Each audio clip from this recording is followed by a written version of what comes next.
अगर मुझसे कोई पूछता है नर्सिंग ही क्यों? तो शायद मेरा आंसर आपको सरप्राइज़ कर देगा।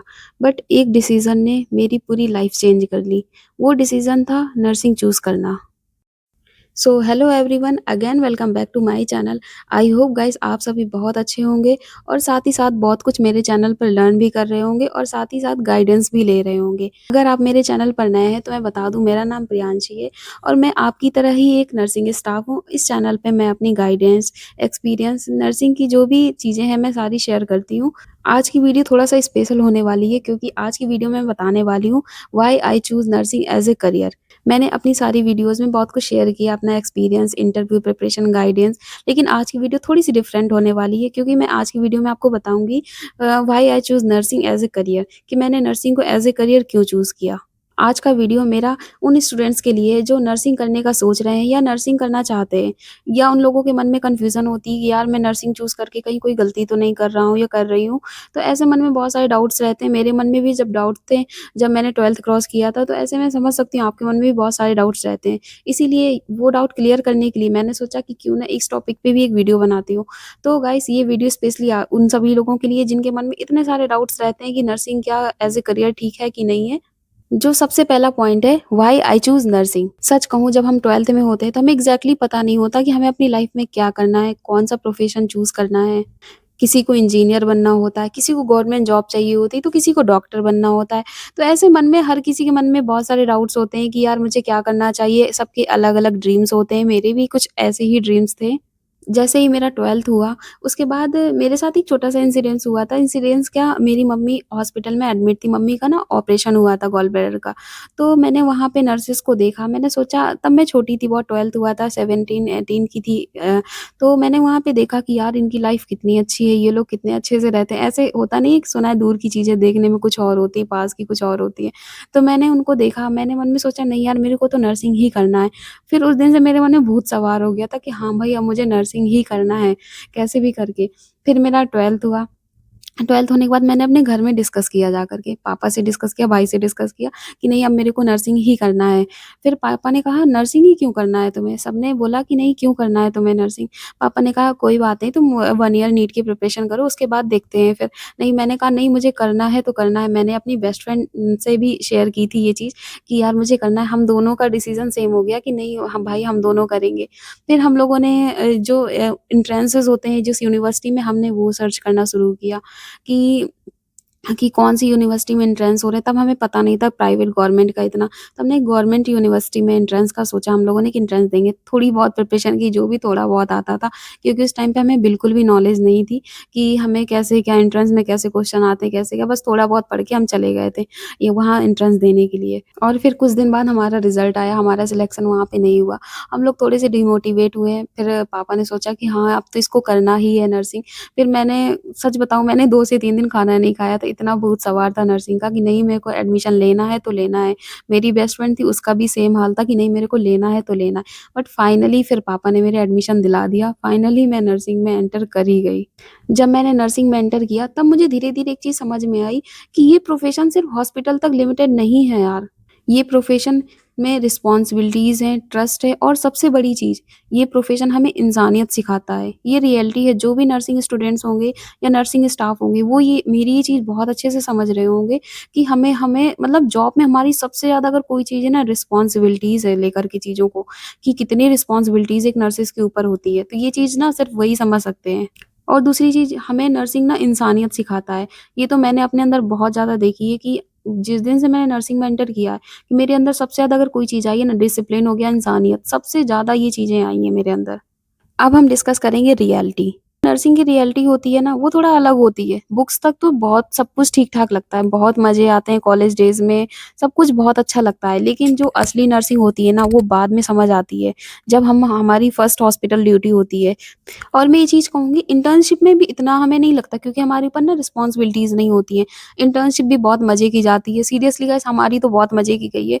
हमने तो इंटर्नशिप में बस ये सीखा हॉस्पिटल के किस गेट से हम कितनी जल्दी निकल सकते हैं, कहाँ पे छुप के बैठ सकते हैं जहाँ पे काम ना हो, सीरियसली हमने यही किया है इंटर्नशिप में। लेकिन मैं आपको ये सुझाव नहीं दूँगी कि आप भी अपनी इंटर्नशिप में यही करना, नहीं बिल्कुल बहुत अच्छे से सीखना, क्योंकि बाद में फिर जो झेलना पड़ता है ना, वो तो अनएक्सेप्टेबल हो जाता है। तो आप भी अपने इंटर्नशिप में ना बहुत अच्छे से सीखना। हमने तो बस मज़े काटे हैं, सीरियसली बताऊँ मज़े काटे हैं सिर्फ़ इंटर्नशिप में हमने, बस फ़ोटोज़, क्योंकि वो नया-नया हमारा हॉस्पिटल का एक्सपीरियंस होता है, बस फ़ोटोज़ क्लिक करना, वीडियोज़ बनाना, थोड़ा बहुत जाकर के मेडिकेशन करवा देना, वो भी इंटर्नशिप में मुझे नहीं लगता है ऐसे कोई सीख सकता है। अगर किसी की गवर्नमेंट हॉस्पिटल में लग गई तो अलग चीज़ है थोड़ा-सा, बट हमारे यहाँ ऐसे ही था कि हम लोगों ने बस मज़े काटे इंटर्नशिप में। तो मैं ये चीज़ आपको भी बोलूँगी कि इंटर्नशिप में बिल्कुल ही मज़े मत काटना। तो इंटर्नशिप तक चीज़ें थोड़ा ठीक लगती हैं, कोई दिक्कत नहीं, लेकिन जब हमारा फर्स्ट डे होता है, हमारी हॉस्पिटल जॉब का, वो तो मैं बता वर्ड्स में भी नहीं बता सकती वो हमारे लिए कैसा होता है। बस इतना ही कह सकती हूँ, आकाश-पाताल का अंतर होता है। तो आप ये मत सोचना मैंने इंटर्नशिप बहुत अच्छे से कर ली तो ये भी ऐसे ही हो जाएगा, नहीं गाइस, यहाँ पे रिस्पॉन्सिबिलिटीज़ बहुत ज़्यादा होती हैं हमारे ऊपर। सीनियर्स का प्रेशर होता है, पेशेंट की रिस्पॉन्सिबिलिटीज़ होती हैं, और जो सबसे बड़ा डर होता है यार मुझसे कोई गलती ना हो जाए, क्योंकि ये हम कॉलेज में स्टूडेंट तो है नहीं है, यहाँ पे तो हम एज़ ए स्टाफ हैं, अगर हमसे कोई गलती हो गई तो यार कोई कुछ कहे ना, तो हमारे मन में बहुत सारे ऐसे डाउट रहते हैं। बिलीव मी गाइस, ये फीलिंग ना जो स्टार्टिंग की फर्स्ट डे की होती है, ये हर एक फ्रेशर नर्स फील करती है। ये आप ये मत सोचना कि सिर्फ़ आप ही ये फील कर रहे हैं, मैंने भी फील किया था और हर एक फ्रेशर नर्स फील करती है। फिर धीरे-धीरे आप यूज़्ड टू हो जाते हो और फिर अच्छे से काम करने लगते हो। गाइस, डिस्कस करेंगे मैंने क्या सीखा। धीरे-धीरे समझ आया परफेक्ट नर्स यार कोई नहीं होता, स्टार्टिंग में सब ऐसे ही होते हैं, फिर धीरे-धीरे करके परफेक्शन आता है हमारे काम में। हर एक्सपीरियंस्ड नर्स कभी न कभी तो फ्रेशर थी, जैसे आज हम हैं, हम भी कभी न कभी जाके एक्सपीरियंस्ड नर्स हम भी बन जाएँगे। कॉन्फिडेंस एक्सपीरियंस के साथ आता है और एक्सपीरियंस ड्यूटी के साथ आता है। तो आप जितनी ड्यूटीज़ करते जाओगे, आप कुछ न कुछ नया सीखते जाओगे। कहते हैं ना कि हर एक पेशेंट, हर एक सिचुएशन और हर एक ड्यूटी आपको कुछ न कुछ नया ज़रूर सिखाती है, और सबसे बड़ी चीज़ हर एक चैलेंज, कुछ न कुछ आपको, कोई भी नया चैलेंज अगर आपके हॉस्पिटल में आएगा ना आपके लिए, तो कुछ न कुछ आपको ज़रूर वो सिखा कर के ही जाएगा। और सेकंड थिंग ये है, ऑनेस्टली बताऊँ, हर एक पेशेंट हमें कुछ न कुछ सिखा के ज़रूर जाता है। हर मिस्टेक आपको बेटर बनाएगी, और सबसे बड़ी चीज़ हर एक डिफ़िकल्ट शिफ्ट, अगर आपकी शिफ्ट में कोई भी इमरजेंसी सिचुएशन आ जाती है, तो कहते हैं ना हर एक डिफ़िकल्ट शिफ्ट आपको मेंटली स्ट्रॉन्ग बनाएगी। नर्सिंग में ना सबसे ज़्यादा जो ज़रूरी होता है ना, वो मेंटली स्ट्रॉन्ग रहना बहुत ज़रूरी होता है। मुझे ऐसा लगता है अगर आप मेंटली स्ट्रॉन्ग हो ना, तो आप बहुत कुछ अच्छे से कर जाओगे। अगर आप सीरियसली मेंटली स्ट्रॉन्ग नहीं हो ना, तो आप नहीं कर सकते हो। गाइस, मैं आपके साथ ना एक छोटा-सा अपना इंसिडेंट शेयर करती हूँ। जब मैं मेदांता में थी ना, आपको मैंने शेयर किया था मेरी फर्स्ट जॉब मेदांता में आईसीयू में थी, न्यूरो आईसीयू में थी मैं। तो पता है मेरे साथ वहाँ पे क्या हुआ था? फर्स्ट टाइम जब मेरा फर्स्ट डे था, तो जब मैं पेशेंट के पास, मतलब मेरा जो डिपार्टमेंट में फर्स्ट डे था, पहले तो क्लासेस होती, बाद में हम डिपार्टमेंट जाते हैं। तो एक पेशेंट आए थे, वो मेरे पापा की एज के ही थे, तो अंकल का कुछ न्यूरो सर्जरी ऐसे कुछ होना था, मुझे याद नहीं उनका डायग्नोसिस क्या था, बट ऐसे ही कुछ उनका हो रहा था।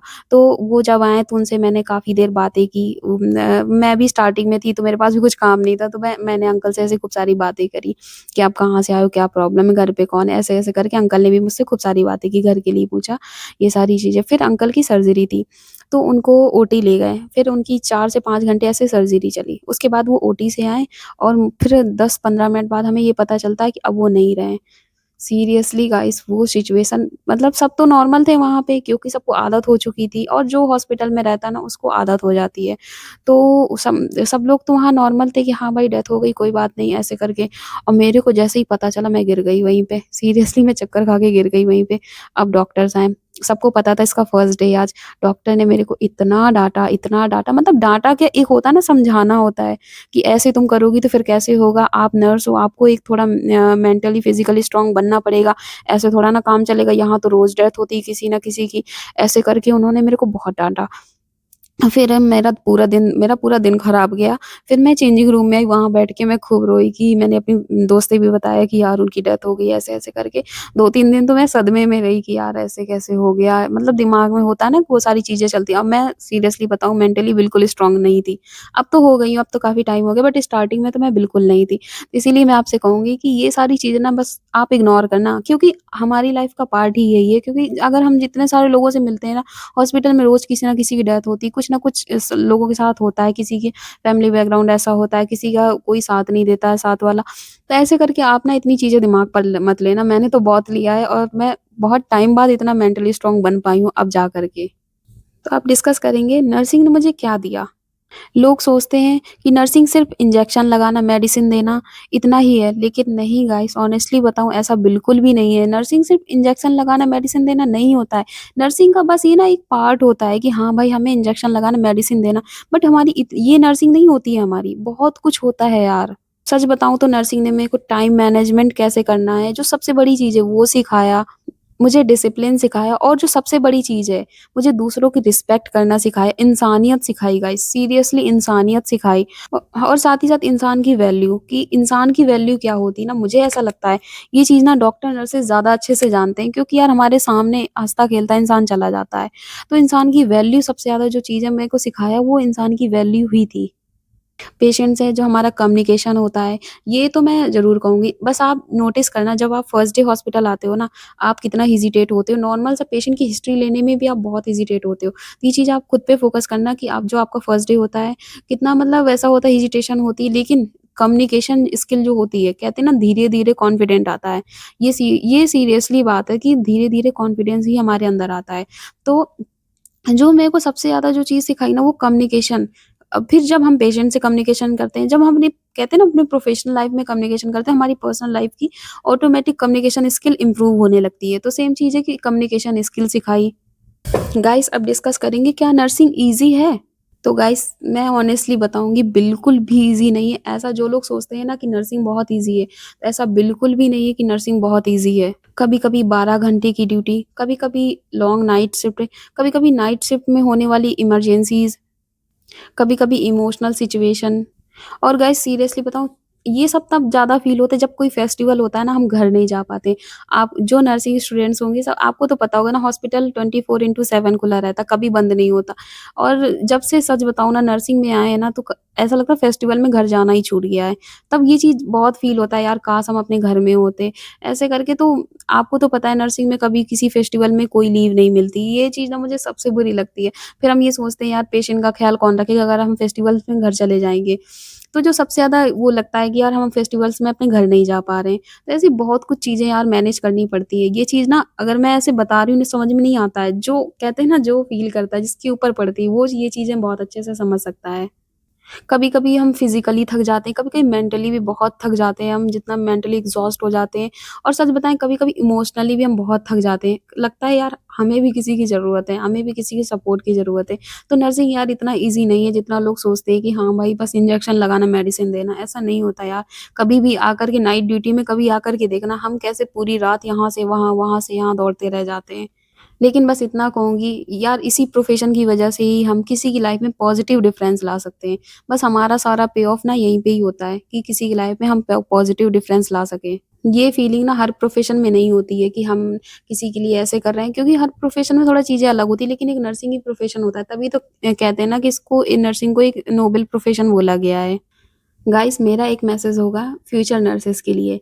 डियर फ्यूचर नर्सेज़, मैं बस इतना कहूँगी जो फ्यूचर नर्सेज़ हैं, कि आपकी जर्नी आसान नहीं होगी। गाइज़ बिल्कुल भी आसान नहीं होगी, लेकिन वर्थ इट ज़रूर होगी। भरोसा रखना, worth it, seriously worth it ज़रूर होगी।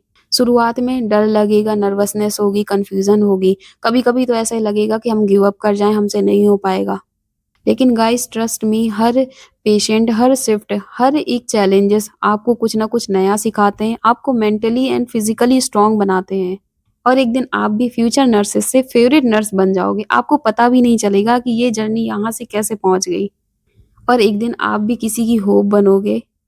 गाइस सीखते रहो, कभी भी गिव अप मत करना, कि कैसी भी सिचुएशन आए, अगर आपको लगता है कि मैं नहीं कर पाऊँगी, तो गाइस बिल्कुल भी गिव अप मत करना। तो गाइस आज की वीडियो में हमने बहुत सारी बातें कर ली। आई होप मेरा ये वीडियो आपके लिए थोड़ा-सा हेल्पफुल होगा। जो भी फ्यूचर नर्सेस होंगी, जो भी नर्सिंग करने का सोच रहे होंगे, तो उनको थोड़ी-सी गाइडेंस मेरे वीडियो के थ्रू ज़रूर मिल गई होगी। गाइस अगर आप भी नर्सिंग स्टूडेंट हो या फ्रेशर नर्स हो, तो आप मेरे को कमेंट में ज़रूर बताना कि आपने नर्सिंग क्यों चूज़ की अपने करियर के लिए। मेरे को कमेंट में ज़रूर बताना। हो सकता है आपकी एक कमेंट किसी को मोटिवेट कर दे। तो गाइस मेरे को ज़रूर बताना। मैंने तो अपना बताया कि मैंने नर्सिंग क्यों चूज़ की, तो प्लीज़ आप भी कमेंट में ज़रूर बताना। तो गाइस चलते हैं, हम मिलते हैं हम नेक्स्ट वीडियो में। एंड गाइस नेक्स्ट वीडियो में हम देखते हैं मैं किस टॉपिक पे वीडियो बनाती हूँ। और मैंने अपने सारे वीडियो में बोला, अगर आपको जिस चीज़ को लेकर कन्फ्यूज़न है, कि जिस किसी भी चीज़ को लेके कन्फ्यूज़न है, तो मेरे को कमेंट में ज़रूर बताना। मेबी मैं आप लोगों की कुछ हेल्प कर सकूँ। गाइस मेरे चैनल को सब्सक्राइब, लाइक, कमेंट, शेयर ज़रूर करना। And guys don't forget, always proud to be a nurse.